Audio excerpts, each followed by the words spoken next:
معزز ناظرین اکرام، خدمت خلق اور حقوق العباد کو پیش کریں گے۔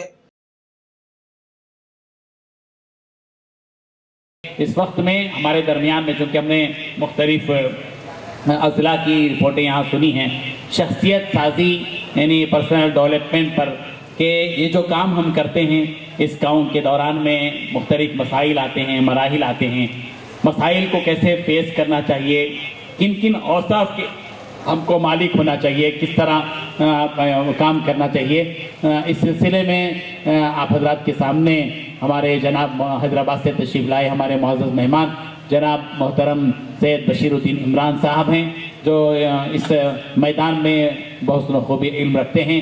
ہم ان سے درخواست کرتے ہیں کہ آپ کا ایک لیکچر یہاں پر رکھا گیا ہے، آپ کے سامنے انشاءاللہ 1 بجے تک وہ آپ کے سامنے خطاب کریں گے اور آپ کو بتائیں گے کہ جو کام ہم کر رہے ہیں، یہ اجتماعی کام کر رہے ہیں، اور کیا مسائل ہوتے ہیں اور کس طرح ہم کو جو ہے اپنی زندگی میں ایک دوسرے کے ساتھ پیش آنا چاہیے اور کیسے کام کرنا چاہیے، کن اوصاف کی طرف ہم کو توجہ دینی چاہیے۔ میں جناب محترم سید بشیر الدین عمران صاحب سے، جو جناب بنگلور کے مشہور شخصیت جناب سعادت اللہ صاحب کے شاگرد ہیں، ان سے درخواست کرتا ہوں کہ وہ تشریف لائیں اور خطاب فرمائیں۔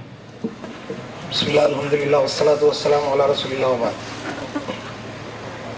قال اللہ تعالیٰ فی قرآن مجید اعوذ باللہ من الشیطان الرجیم بسم اللہ الرحمن الرحیم والعصر ان الانسان لفی خسر الا الذین آمنوا وعملوا الصالحات وتواصوا بالحق وتواصوا بالصبر۔ قال رسول اللہ صلی اللہ علیہ وسلم انما الاعمال بالنیات انما لکل امرئ ما نوی فمن كانت هجرته الى دنیا یصیبها وامرأة ينكحها فهجرته الى ما هاجر الیہ۔ محترم مولانا سمیع اللہ صاحب، وسیم الحق صاحب ندوی، ریاض رشادی صاحب، فصیح ندوی صاحب،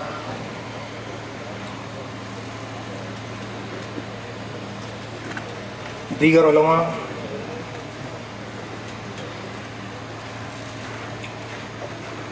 تمام کارکن صفا بیت المال کے، السلام علیکم ورحمۃ اللہ وبرکاتہ۔ سب سے پہلے تو میں ریاض رشادی صاحب کا شکریہ ادا کرتا ہوں کہ انہوں نے مجھ کو میری ٹاپک پر یہاں پر بات کرنے کا موقع دیا۔ پرسنالٹی ڈیولپمنٹ، شخصیت سازی اور آرگنائزیشنل ڈیولپمنٹ، یعنی کہ اداروں کی ترقی، یہ دونوں میں کوئی خاص فرق نہیں ہوتا۔ شخصیت کی ترقی کا تعلق جب کردار سے ہے، وہی تعلق آرگنائزیشنز یا اداروں کا اقدار سے ہے۔ پرسنالٹی ڈیولپمنٹ کے لیے جو شخصیت سازی کی جاتی ہے آرگنائزیشنز کے لیے، اسی کو کہتے ہیں کہ ایک آرگنائزیشنل کلچر ڈیولپ کرنا۔ تو ہمارا اسپیشلائزیشن وہی ہے۔ یہاں پر ہم کو ایک خاص چیز یہ سمجھنا ہے کہ نفسیات جو قرآن نے بتائی ہیں، جو کہ ایک فرد، ویسے تو حضور صلی اللہ علیہ وسلم کا جو مقصد بعثت نبوی جس کو ہم کہتے ہیں، اور ان کا جو طریقہ کار تھا، یتلو علیہم آیاتہ ویزکیہم ویعلمہم الکتاب والحکمۃ، اور اس میں جو تزکیہ والا پارٹ ہے، جب اس کو انگلش میں ٹرانسلیٹ کرتے ہیں تو اس کے مفہوم کو زیادہ سمجھنے کے لیے یہ مانا جاتا ہے کہ تربیت کا ورڈ انگلش میں استعمال کرتے ہیں تزکیے کے لیے، یعنی کہ یہ کہتے ہیں کہ اگر کوئی آپ کا تزکیہ کر رہا ہے تو سو دیٹ یو میں گرو، آپ کی نشو و نما مقصود ہے تزکیے سے۔ تو یہ جس طریقے سے یہ دو چیزوں کو ہم الگ نہیں کر سکتے، تزکیہ اور تربیہ کو، جیسا کہ اگر پیڑ کی بھی آپ مثال لے لیں کہ اگر ہم جو ہے شروع میں اس کی حفاظت کے لیے اگر ایک جال بناتے ہیں اور اس کے اطراف کی گھاس ہم نکالتے ہیں، گھاس کو نکالنا جس کو ہم تزکیہ کہتے ہیں، یا پھر جو ہے اگر وہ حد سے بڑھ جائے تو پھر اس کو کاٹتے ہیں، اس کے اندر خوبصورتی لاتے ہیں، یہ سارا اس وجہ سے ہوتا ہے کہ ہم جو چاہتے ہیں وہ صفات یا وہ چیزیں اس کے اندر زیادہ ہوں، اور ہم جو نہیں چاہتے وہ نکل جائیں. تو ہم جو نہیں چاہتے وہ نکل دینا ہی خود ہمارا گروتھ کے لیے جو بالخواہ جو پوٹینشیل ہمارے اندر ہے اس کو آسان بنانا ہے.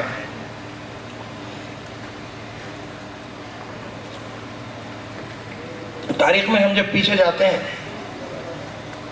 غار ہرا میں، یا بلکہ اس سے بھی پہلے اگر حلف الفضول کا بھی جو واقعہ آپ کو لیتے ہیں تو یہ مانا جاتا ہے کہ ایسے لوگ جو سماج میں انصاف کے لیے کام کرنا چاہتے تھے اور لوگوں کے ساتھ عدل کا معاملہ چاہتے تھے، وہ اس وقت بھی تھے. ان لوگوں نے سوچا، منظم ہوئے، لوگوں کے حقوق ادا کرنے کے لیے کام کرنا شروع کیا. پھر جب یہ فکر آگے بڑھی، حضور صلی اللہ علیہ وسلم پریشان ہو گئے کہ جو ہے یہ دنیا کس طرف جا رہی ہے. ایک طرف تو اپنے ہی ہاتھ سے بتوں کو بناتے ہیں، پھر ان کی پوجا کرتے ہیں، تو دوسری طرف یہ ظلم و زیادتی سوسائٹی میں، اس کا کیا حل ہو؟ تو وہ جو غار ہرا کے اندر جو پہلی وحی نازل ہوئی، انسان جب کسی چیز کی فکر اس درجہ کرتا ہے اور حتی الامکان خود جو کر سکتا ہے وہ کر دیتا ہے، پھر اس کے بعد یہ کہا جاتا ہے کہ اللہ کی مدد آنا سٹارٹ ہوتی ہے. لوگ اس بات پہ غور نہیں کرتے کہ سائنسی ترقی کا بھی یہی منہج رہا ہے کہ آپ کسی پرابلم پہ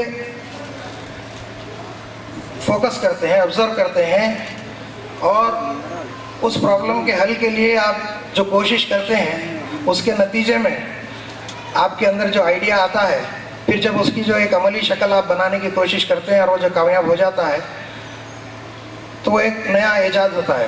تو ابھی سمیع اللہ صاحب نے مولانا رشادی کے لیے موجد کا ورڈ یوز کیا کہ انہوں نے ایک اسکریپ سے ایک نیا ایک جو ہے طریقہ، ایک پروسیس ایک ڈیولپ کیا جس کے ذریعے اکنامیکلی جو ہے اپنے ادارے کو ساؤنڈ کیا جائے اور چیریٹی کا ورک یہ جو کرتے ہیں اس کو آگے بڑھایا جائے. تو یہ ہم کو سمجھنا ہے نفسیات کے اعتبار سے کہ ہر کسی کے اندر کچھ نہ کچھ جذبہ بہت غالب ہوتا ہے. مسلمان ہیں ہم لوگ، بلکہ انسان ہے، اللہ تعالیٰ کی مخلوق ہے، اللہ تعالیٰ رحیم ہے، وہ سب پہ رحم کرتا ہے. اللہ کے پاس نہ کوئی ہندو ہے نہ مسلمان ہے اس معاملے میں. وہی فکر جب کسی کی ہوتی ہے کہ وہ آگے بڑھ کے انسانیت کی مدد کرے، جب وہ بھی یہ چاہتا ہے کہ اللہ کی کوئی صفت کا ظہور ہو اس کے ذریعے، تو پھر لازماً وہ کام آگے بڑھتا ہے. وہ اپنی انفرادی ذات کے لیے کرے گا تو اتنی ترقی نہیں ہوگی، لیکن اگر اس کا مقصد انسانیت کی بھلائی ہو تو ضرور اس کے وہی نتیجے نکلیں گے جو آپ صفا بیت المال کے دیکھ رہے ہیں. میں یہاں پر حضور صلی اللہ علیہ وسلم کی مثال تو میں دے دیا، وہی چیز جو حضور صلی اللہ علیہ وسلم کے بارے میں بی بی خدیجہ رضی اللہ عنہ نے کہی تھی کہ اللہ آپ کو ضائع نہیں کرے گا، اور جو صفات گنوائے تھے آپ سب لوگ بخوبی واقف ہیں اس سے، وہی چیز حضرت ابوبکر رضی اللہ عنہ جب ہجرت کرنا چاہ رہے تھے تو تبھی بھی کہی گئی. وہی چیز ابھی سمیع اللہ صاحب نے حضرت عمر رضی اللہ عنہ کے تعلق سے 2 مثالیں دے کر بتائیں کہ یہ جو انس والا معاملہ انسانیت کا دوسرے انسانوں کے ساتھ ہے، کوئی نہیں چاہے گا کہ وہ آپ کو اپنے سے دور کرے. یہ تو ہو گئی بنیاد، لیکن میں یہاں پر جو بات کی توجہ دینا چاہتا ہوں کہ وہ یہ ہے کہ یہ ہمارے جو فزیکل نیڈس ہے، ہماری جو ضروریات ہے، اور جو وہ مسائل جو ہم کو روزانہ تنگ کرتے ہیں، جو پریشان کرتے ہیں، ان کی طرف جب ہم نظر دوڑاتے ہیں تو وہ یہی پریشانیاں ہیں ہمارے، جو کہ ہم ایمرجنسیز کہہ سکتے ہیں، کہ جو کہ روزانہ پیش آنے والی چیزیں ہیں. کھانے پینے کے مسائل، اچانک کچھ جو ہے نیچرل کلیمٹی یا قدرتی زلزلہ آ گیا، طوفان آ گیا، یا پھر جو ہے کچھ فساد ہو گیا، یا پھر جو ہے کسی کے علاج معاملے کا معاملہ ہو گیا. یہ ساری چیزیں یہ جو روزانہ پیش آنے والی ہیں، ان پر تو انسان اسٹیمولس ہم جس کو کہتے ہیں کہ یہاں پر اگر جو ہے مچھر کاٹتا ہے تو فوری دماغ کو سگنل مل جاتا ہے، وہ اور ہاتھ آ کے جو ہے مچھر کو مار دیتا ہے. اسی طریقے سے اور اللہ تعالیٰ ہم کو جیسے بتایا گیا مسلمانوں کے بارے میں کہ تمام مسلمان ایک جسم کے بارے کے جیسے ہیں، کہ کہیں پر بھی کسی مسلمان کو کوئی تکلیف ہوتی ہے تو آپ کو بھی اسی حساب کی تکلیف ہونی چاہیے. یہ پروف ہے آپ کے انسان اور مسلمان باقی ہونے کا. یہ مثال میں یہ دے رہا تھا کہ جب یہ چیز تھوڑا سا آگے بڑھتی ہے اور دوراندیشی کی شکل لیتی ہے، جب یہ چیز دوراندیشی کی شکل لیتی ہے تو وہ اس طرح ہو جاتا ہے کہ چیریٹی اور یہ کام جو میں کر رہا ہوں، کیا یہی ذریعہ ہے انسانیت کو فائدہ پہنچانے کا، یا کچھ جو ہے دوراندیشی والے معاملے بھی ہیں جن کی بھی اتنی ہی ضرورت ہے لیکن آج فائدہ نہیں ہوگا کل ہوگا. یہ سائنس کی سوچ ہے.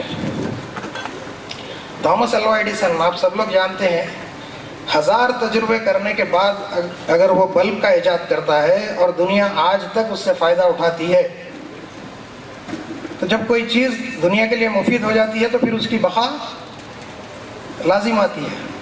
تو یہی سوچ ابھی ایک اور مقرر نے بھی کہا کہ ان لوگوں کے اندر جو جذبات ہیں ان کو، اس کو کہتے ہیں انگلش میں پیشن، کسی کے اندر کا پیشن پہچان کے پھر ان کو اسی رخ میں لگانا، اپنی جو اسٹرینتھس ہے، اپنی جو صلاحیتیں ہیں اس میں ان کو کام پہ لگانا، یہ خوبی ہے قائد کی.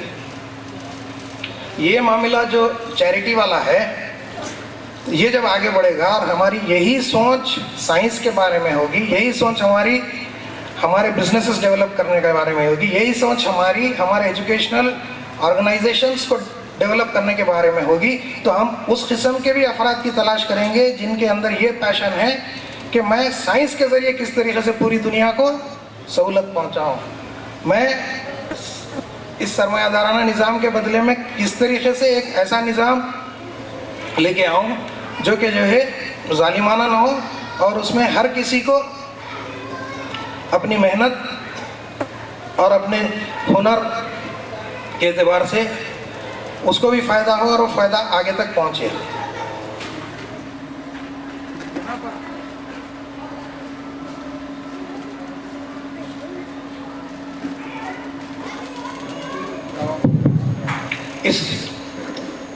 یہاں پر میں رکتے ہوئے جیسے میں نے کہا کہ میرے لیے تو جب میں نے یہ دیکھا اور سنا، رشادی صاحب میرے چہرے سے واقف ہے صرف. رشادی صاحب جب فصلان سر میں درس دیا کرتے تھے آج سے 10-15 سال پہلے، تب سے پھر جب یہ ان کی جو ہے پہلی تصنیف تھی، ان کے 4 بکس تھے باؤنڈ بکس، وہ لینے میں ان کے ملک پیٹ کے ادارے پہ بھی گیا تھا.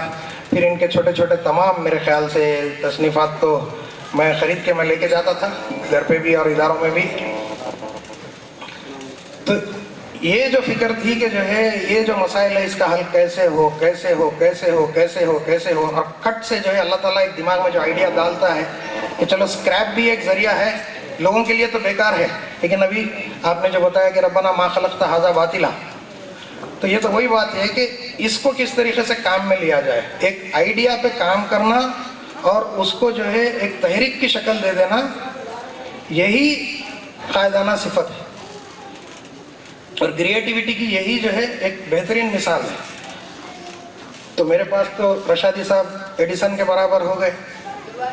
تو اس چیز کا اس معاملے میں نہیں کہ جو ہے ایڈیسن تو خیر مسلمان نہیں تھا، یہ والی بات نہیں ہے، لیکن اس ایڈیسن کے جو انوینشن سے جو فائدہ ہوا اس سے بھی وہی فائدہ ہو سکتا ہے.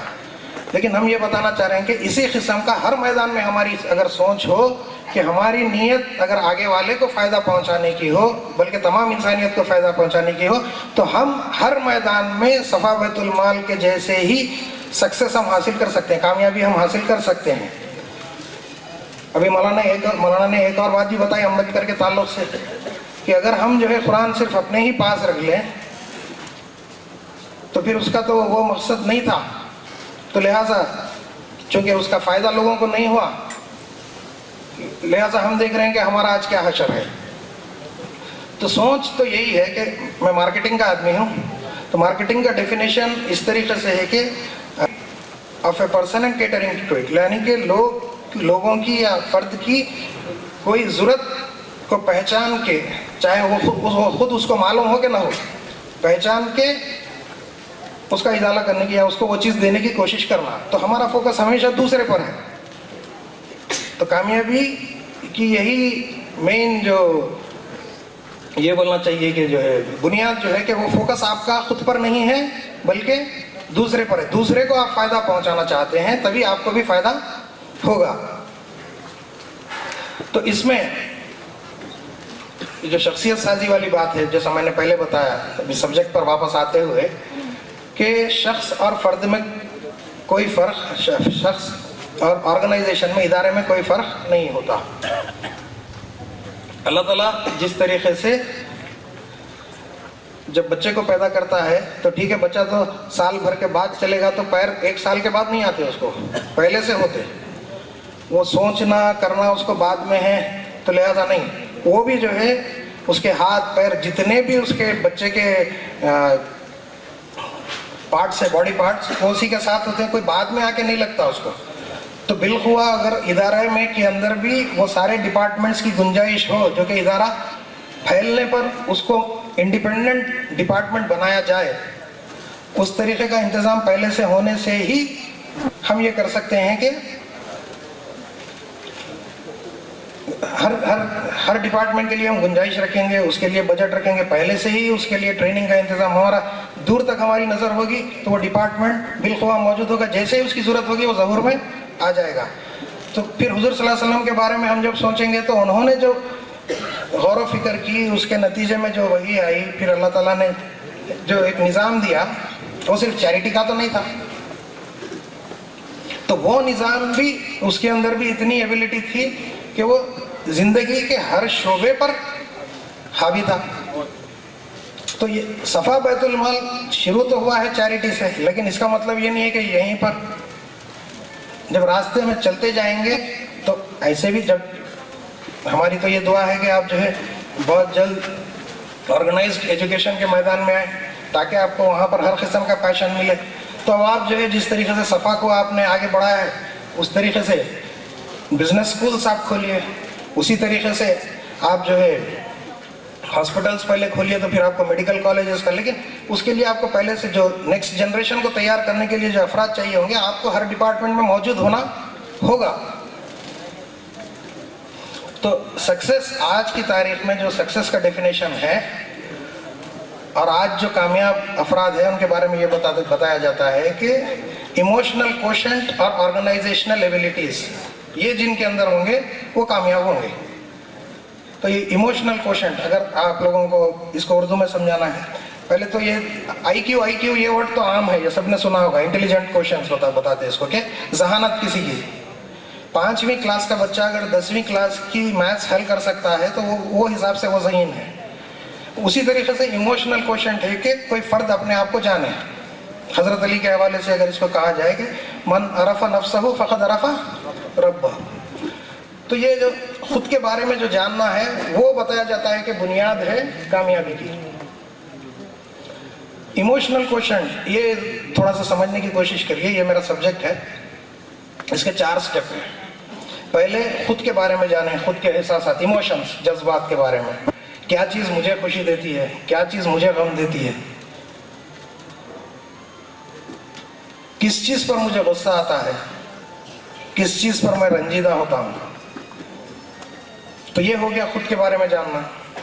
دوسری چیز یہ ہو گیا سیکنڈ سٹیپ، جو خود کے بارے میں نہیں جانتا وہ تو دوسرے کے بارے میں بھی نہیں جان سکتا. تو سیکنڈ سٹیپ ہے کہ اب یہ جاننے کی کوشش کریں کہ دوسرے کے یہی احساسات دوسرے کے کیا ہیں، کہ وہ کس معاملے سے خوش ہوتا ہے، اس کو کیا چیز سے تکلیف ہوتی ہے، اس کو کس بات پر غصہ آتا ہے، اس کے لیے کیا اہم ہے کیا غیر اہم ہے. یہ ہو گیا. سٹیپ 3 ہے مینیجنگ ونس اون ایموشنس. خود کے ایموشنس، خود کے جذبات کو مینیج کرنا. لا خوف علیہم ولا ہم یحزنون. کتنا بھی بڑا صدمہ کسی پہ درپیش کیوں نہ آ جائے، کہ کتنی بھی بڑی کامیابی کوئی کیوں نہ حاصل کر لے، وہ آپے سے باہر ہو جانے کا خدشہ ہے. آج ہم جو ہے کوئی بھی پاگل خانے میں جا کے دیکھیں گے تو 80 سے 90% وہی لوگ ہوں گے جو صدمے یا خوشی کی وجہ سے پاگل ہو گئے. تو کتنا جلدی کوئی چیز آپ پہ صادر ہوتی ہے، کتنا جلدی آپ جو ہے نارمل ہو جاتے ہیں، وہ آپ کا ایموشنل کوشنٹ ہے.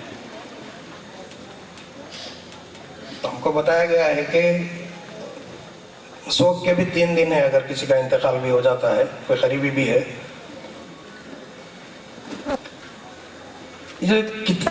جتنا جلدی کوئی اپنی نارمل پوزیشن پہ آ جاتا ہے وہ اتنا کول مائنڈڈ، مطلب یہ کہ وہ پھر سچویشن کو ہینڈل کرنے کی صلاحیت اس کے اندر آ جاتی ہے، پریشر ہینڈلنگ جس کو بولتے ہیں. یہ 3 اسٹیپس ہو گئے. اب 4تھ اسٹیپ اور سب سے اہم اسٹیپ جو ہے وہ ہے مینیجنگ ریلیشن شپس. تو یہاں پر آ گئی آپ کی ٹیم یا آپ کا خاندان. تو اسٹیپ 4 ہے مینیجنگ ریلیشن شپس. تو خود کے بارے میں جو اچھی طریقے سے جانتا وہ دوسرے کے بارے میں بھی جانے گا، وہ خود کو بھی مینیج کر سکے گا، رشتوں کو بھی مینیج کر سکے گا. یہ چیزیں ہو گئے. جب ریلیشن شپس آپس میں اچھی ہیں ظاہری بات ہے وہ ٹیم تو چلے گی. تو ہر کسی کو اپنے اندر جھانک کر یہ دیکھنا چاہیے کہ جو ہے پہلے تو یہ پہچان لے کہ خود اس کے جو ہے جذبات کیا ہے. اور بات جب پھر غصے کی آتی ہے تو لوگ اس کو سمجھتے ہیں کہ یہ تو فطری ہے، یہ آتا ہے، یہ آنا ہے. ہم کو معلوم ہے کہ ہر جذبے کو اللہ نے ایک مقصد کے لیے رکھا ہے، اس کو اسی مقصد کے لیے اگر اس کو خارج کیا جائے وہ بہتر ہے. جو چیز اللہ کی غیرت کے لیے رکھی گئی تھی وہ اگر جو ہے اپنی انا اور نفس اور ذات کے لیے اگر اس کو استعمال کریں گے تو اس کا کیا حشر ہوگا. یہ ہو گیا ایموشنل کوشنٹ والی بات. اس کے ساتھ ہم نے بتایا آرگنائزنگ ایبلٹیز، یعنی کہ انتظامی صلاحیتیں، جو کہ ہم دیکھ رہے ہیں یہاں پر. سارے کے سارے افراد جنہوں نے مجھ سے پہلے بیان کیا، میں نے جن کو سنا ہے، انہوں نے دیکھا کہ غیر معمولی ان کے اندر انتظامی صلاحیتیں ہیں. وہ ایسے ہی اپنے مقاصد پورے نہیں کر سکتے.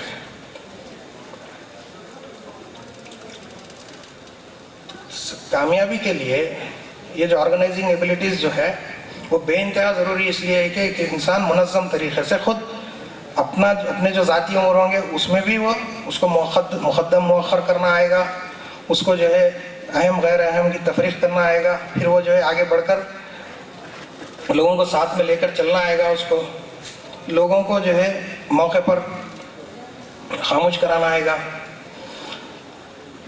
اسلام کے جو معنی ہیں لٹرل ہم کو جو پڑھایا جاتا ہے سمجھایا جاتا ہے کہ سپرد کرنا، سرنڈر کرنا، اسی کو جب نفسیات کی لینگویج میں سمجھاتے ہیں تو اس کو ایکسیپٹنس کی زبان میں سمجھاتے ہیں کہ آپ کو ایکسیپٹ کرنا چاہیے. جو بھی چیز جو واقعہ آپ کے ساتھ پیش آتا ہے اس کو ایکسیپٹ کریے.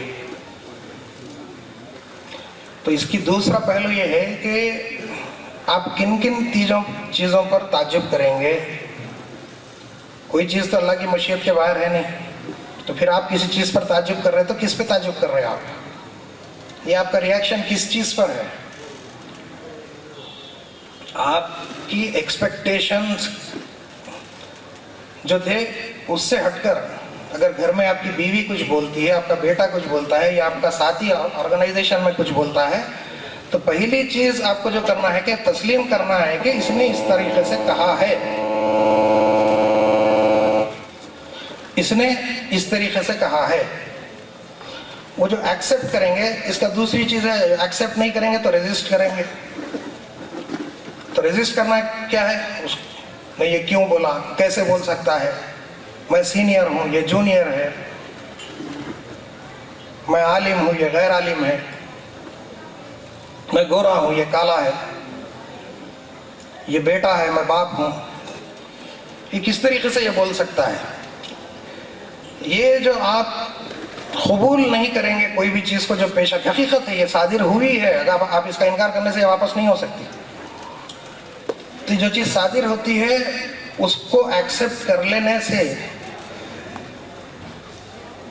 اب آپ کے اندر یہ کیپیسٹی آتی ہے کہ ایک سیکنڈ، ایک چیز تو ہوتی ہے کہ ریاکشن، کوئی غصے میں آیا آپ فوری آپ بھی غصے میں کچھ بول دیا اس کو، لیکن وہ جو ایک سیکنڈ کا آپ جو ٹائم لیتے ہیں جس میں آپ سوچ یہ کرتے ہیں کہ ٹھیک ہے اس نے ایسے کیا ہے تو مجھ کو کیا کرنا چاہیے، میں معاف کر دوں یا میں بھی پلٹا کے کچھ بولوں، نظر انداز کر دوں، بعد میں بولوں، یہ سب چیزیں کیا ہے؟ مختلف سلیوشنس ہے. یہ بھی ہو سکتا ہے، یہ بھی ہو سکتا ہے، یہ بھی ہو سکتا ہے، یہ بھی ہو سکتا ہے. آپ کو یہ لگے کہ اسی ٹائم پہ اس کو واپس ایک تھپڑ مارنا چاہیے، تو پھر وہ بھی آپ نے سوچ کر کیا ہے، یہ ریئیکشن نہیں ہے. تو یہ جو ایکسیپٹنس والی بات ہے، یہ ساری چیزیں جیسا ہم کوئی فن ہے یا ہنر ہے، اس کو سیکھنے میں ہماری جو محنت لگتی ہے، مشقت اور پریکٹس کے بعد ہم جو سیکھتے ہیں، اسی طریقے سے یہ ہمارے جو جذبات ہیں اس پر ہم لوگ ہر وقت نظر رکھنے سے ہی ہم لوگ ہمارے ریئیکشنز کو کنٹرول میں کرنا اور ہمارے ریسپانسز کو چوز کرنا، اختیار اللہ نے جو ہم کو دیا ہے، اختیار دیا ہے، اس اختیار کو استعمال کرنا. اختیار کو استعمال نہیں کریں گے تو پھر ہم نے جو اللہ نے ہم کو جو سب میں بڑی صلاحیت دی ہے اس کو ہم نے ضائع کر دی. تو اس کی سب میں اونچی مثال وہ ہے کہ جب حضرت علی رضی اللہ عنہ کے بارے میں جو مشہور واقعہ ہے جنگ کا، جب ان کا دشمن یہ تو ان پر حاوی ہو جاتے ہیں، بالکل اس کو قتل کرنے کے در پہ ہیں، لیکن جب وہ ان کے منہ پر تھوک دیتا ہے تو وہ ہٹ جاتے ہیں. اب یہ آپ اندازہ لگائیے کہ جنگ کی گھماسانی میں اپنی جان خطرے میں ہے اور اس وقت خود پر اس درجہ نظر ہے. تو یہ ایکسلنس ہے. اسی تک جو ہے ہمارا بھی سفر اسی منہج پر اسی طریقے سے ہونا چاہیے. اسی وقت ہو سکتا ہے جب کہ ہم اس کی پریکٹس کریں. تو یہ ہم کر بھی نہیں سکتے. جیسا فن کے لیے یا پریکٹس ہم کو کرنا ہے، اسی طریقے سے اس کے لیے بھی ہم کو پریکٹس کرنا ہوگا.